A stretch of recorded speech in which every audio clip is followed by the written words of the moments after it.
আসসালামু আলাইকুম, সবাই কেমন আছেন? আশা করি ভালো আছেন। আজকে চলে এসেছি একটু অন্যরকম একটি ভিডিও নিয়ে। নর্মালি তামান্না রান্নাবান্নার ক্ষেত্রে একটু বেশি আলসে, রান্নাবান্না খুব কমই করতে চায়। ভিডিও করার ক্ষেত্রে সে রান্নাবান্না করতে আগ্রহী থাকে নর্মালি। তো আজকে ঠিক উল্টাটা হয়েছে। অফিস থেকে আসার পরই সে বললো যে সে একটি রেসিপি রান্না করবে স্পেশাল, বাট আমাকে বলে না সে আসলে কি রান্না করবে। চিকেন দিয়ে, জাস্ট বলছে চিকেন দিয়ে।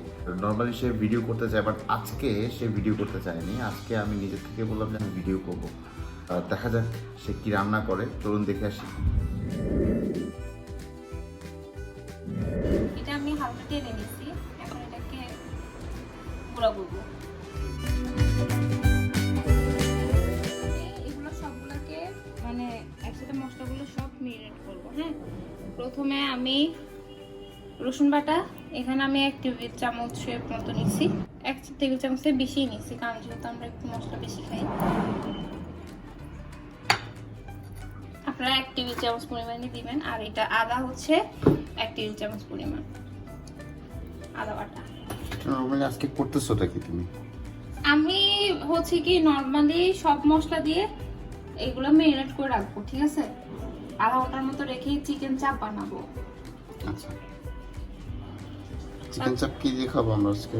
পরোটা দিয়ে। এটা হচ্ছে জিরা গুঁড়া, জিরা গুঁড়া। আর এটা হচ্ছে মরিচের গুঁড়া 1 চা চামচ। হ্যাঁ, বেশি দেওয়া লাগবে না, জাস্ট 1 চা চামচ পরিমাণ হলুদ। হ্যাঁ, আর এখানে হচ্ছে দারচিনি, এলাচ, গোলমরিচ। হ্যাঁ, একসাথে আমি টালছি, মানে একটু শেখে নিয়েছি, তাহলে মচমচা করে এগুলোকে আবার কি করছি, গুঁড়ো গুঁড়ো করে নিয়েছি, দিয়ে দিচ্ছি। এই মশলাটা দিলে হবে কি একটা সুন্দর ফ্লেভার নিয়ে আসবে। আর এটা এখানে কি আমি ময়দা বা এতে দাও না, এখানে কিছুই দিব না, এটা চিকেন চাপ শুধু। আর এটা হচ্ছে যে আমার বাসায় টক দই ছিল না, তো আমি দুধ আছে না, কাঁচা দুধের সাথে লেবু মিশিয়ে টক দই তৈরি করছি। হ্যাঁ, ইনস্ট্যান্ট বুদ্ধি, যাদের বাসায় টক দই থাকে না, অনেক সময় ইনস্ট্যান্ট লাগে, তখন তারা দুধ থাকলে দুধটাকে এইভাবে করতে পারে। আজকে সারাদিন অফিস করে এসে আবার তোমার চিকেন চাপ দেখছো, ভালো লাগতেছে না দেখতে? আরেকটা জিনিস, লবণই দাও নেই। লবণ দিতে হবে, লবণটা আনতে ভুলে গেছি। লবণটা পরিমাণ মতো দিচ্ছি। আমি একটু টমেটো সস দিয়ে দিচ্ছি টেস্টের জন্য। আমার না কি অবস্থা? আচ্ছা, আমি এখানে কড়াইতে দিচ্ছি। এটা হাফ এন আওয়ার হয়েছে? হ্যাঁ, আরো বেশি হয়েছে। এখানে আমি ফ্রাই প্যানে দিই নাই, কারণ প্যানে দিলে হয় কি পুড়ে যায় আর বেশি ওয়ার লাগে চারদিকে। আর যেহেতু আমি অল্প করবো তাই কড়াইতে করছি, অল্প তেলে ভালোভাবে ফ্রাই হবে। হ্যাঁ, আমি এখন দিয়ে দিচ্ছি।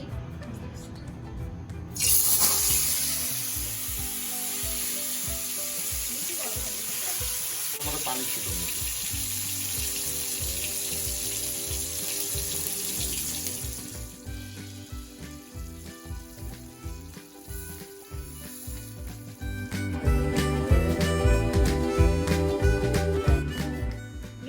ফাইনালি তৈরি হয়ে গেল আমাদের। এটা কি আসলে? এটা চিকেন চাপ, অ্যাকচুয়ালি বারবিকিউ হয়েছে, তবে মজা হয়েছে মনে হয়। এটা দেখি। হ্যাঁ, খুব মজা হয়েছে। না না, সিরিয়াসলি ভালো লাগছে। কিভাবে বুঝছো? আমরা দেখি তো। আসলে মজা হয়েছে। Just right.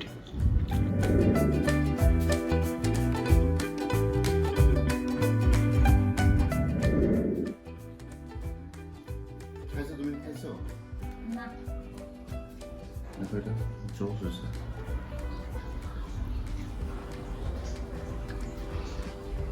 মশলা সব ভিতরে গেছে। আজকে আমাকে এতক্ষণ খাটাইছো। কিছু করার ছিল না।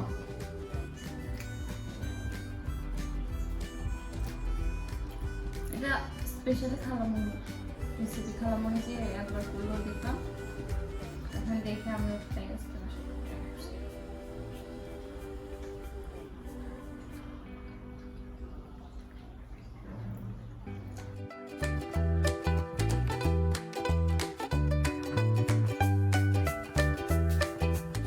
মানে ঘরে যেসব মশলা আছে হ্যাঁ মানে যেমন হচ্ছে দেশি মশলা হুম সবকিছু দিয়ে একটা ভালো জিনিস তৈরি করা যায়। আমি আসলে এটা কি নাম দিব নিজেও বুঝতেছি না, কারণ আমার তো চাপ বলে, তো চাপে নর্মালি হাত থাকে না, এটা মনে হয় না চাপের মতো, এটা বাট এটা টেস্ট হয়েছে, হুম খাওয়ানোটা আরো বেশি টেস্ট হয়েছিল। হুম ডাক্তার তো দিতে পারিস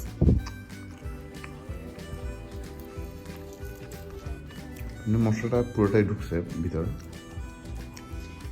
নামানোর সময় মশলাটা দিয়ে 2 মিনিটের মতো নাড়াচাড়া করে ভাজা ভাজা করে নামিয়ে নিছি। আচ্ছা,